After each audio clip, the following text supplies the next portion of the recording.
Welcome back to Boruto Anime Review. This is episode 20, and this one, the episode of Boruto Naruto Next Generations is called The Boy with Sharingan. Basically, we finally get a chance to learn at the start of the episode what the name of the boy is that attacked Sasuke at the end of the previous episode. His name is Shin Uchiha, and Sasuke has a brief fight with him, and then he leaves. Then, of course, later on he fights Sadara. And when he says he's Uchiha, Sadara's like, that's impossible. Her dad and she says, my dad and I are the only survivors. Yep. Now, basically, she kind of follows. Basically, it kind of picks up not only that. Basically, this is just a continuation of the previous episode. It picks up right after that. Basically, from when Sadara she's trying to go see the Hokage. And when she finds out that he's going to go see Sasuke, because Sasuke basically is still using hawks. Yeah, he still has a hawk because, well, even though he has a cell phone, the places where he goes doesn't have places where he can charge up his phone, so he still uses his hawk. Which, hey, he may be up on the times, yes, but even he still knows to use a hawk, and he's the only one currently known to using a hawk. But it's fine for what it is. Also, I thought this was really interesting, the fact that Naruto's laptop has the hidden leaf symbol on the back of it, which I thought was quite interesting. And and they're also mentioning how many headbands do we have to order? And Shikamaru's like, we already ordered. I already took care of that, so don't worry about that. I already took care of the headbands. Yeah. And speaking of headbands, I don't know why Naruto. And this is a question that's kind of bothering me a bit. I know when Kakashi was Hokage, he still wore his headband. But when Naruto became Hokage, for some reason he stopped wearing his headband. I don't really get why. I mean, in the case of Hinata, she hasn't worn hers since before the 4th grade ninja war. But in the case of Naruto, he wore his for years. The obvious question is, where is his headband? Though I do have a theory that it might be in his desk, obviously. And yeah, there's that. So he basically leaves the Shadow Clone in the office just to say, oh yeah, the Hokage is still here, even though he's actually out and about. So apparently, even though he's Hokage, basically, he's still allowed to leave the village whenever he wants to, but he does this secretly. Apparently, few people know that he actually leaves the Shadow Clone in his office, so he actually can leave and just do some things that he really needs to do, like meeting with Sasuke.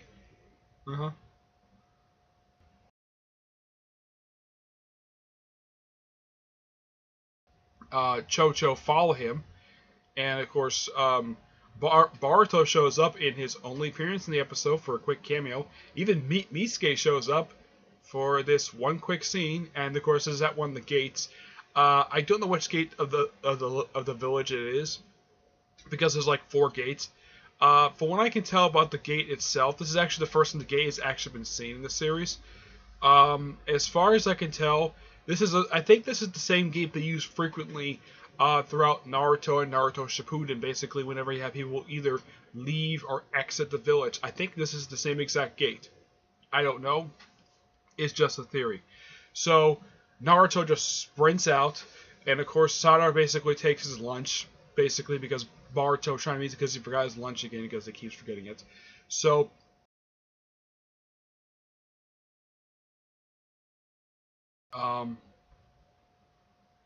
and then they get attacked by Shin, and basically she gets to use her kunai, and Choto uses her partial expansion juice to take him on, and of course then Naruto shows up and goes to Kibe for him. The second time in the series he actually does this, and though last time was a tease, this time he actually really did it. And he briefly took on Shin, though Shin had to retreat because he wasn't powerful enough to take on Naruto himself.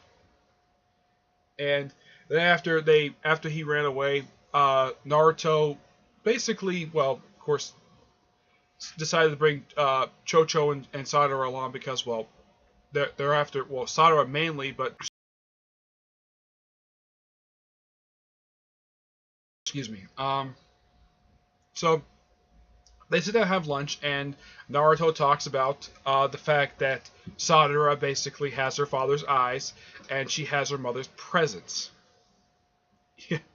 Though he could also say that Sadara has basically Sasuke's hair, because her hair is the same hair color as his, because her mother's hair is pink. and and for Chocho, basically he says her face is the mirror image of her mother's, Cordite, and basically her physique is basically like Chocho the way it was when he was younger. Choji when he was when he was younger.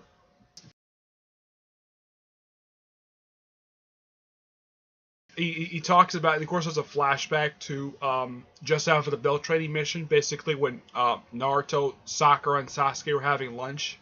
Yeah, I remember this because they actually kind of show this one a little bit a few times. But it's always nice to see that the animators love using stuff from the original Naruto series when like 12, 13 years old. Yeah. So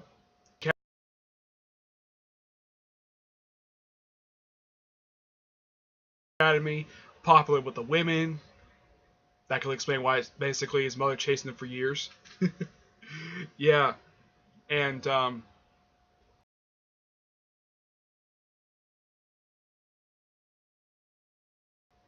he also mentioned basically the way the way she fought. Basically, it was very nostalgic for him. Basically, remember basically of how her parents basically fought in battle. Well, not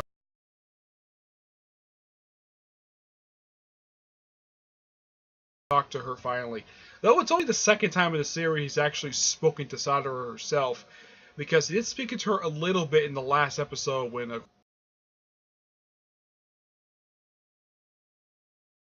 Mhm. Yeah. So let's see what else. Uh, then they go to then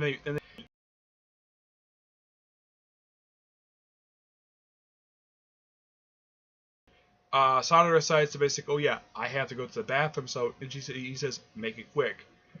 Um, and I think that was a ruse basically for her to go meet her father first. And interesting, her Sharingan active. It's got one of the three little dots. It's got like the one little dot like around top. Uh, and then she sees her father for the first time ever. And what does Sasuke do? Take out his sword and nearly try to stab his own daughter. Yeah, though he doesn't exactly stab her, basically, because it shows scenes next week where he actually hits a pillar. Um, because he thinks that Sadara is basically Shin. So, yeah, it's an interesting cliffhanger.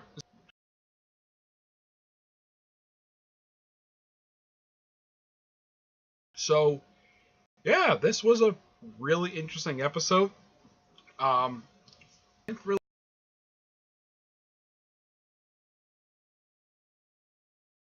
think of anything else. Oh, we also get a chance to see Shin's father. You don't get a chance to see his face per se.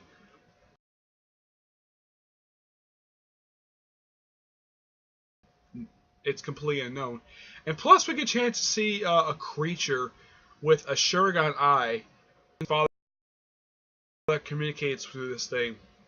As what the who knows? Might get a chance to figure out the next episode. All right. Yeah, that's really it. That's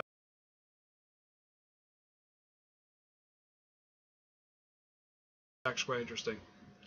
All right. So that is actually really it. Not much I have right after this one. It's my review of season 7 One Piece. Okay.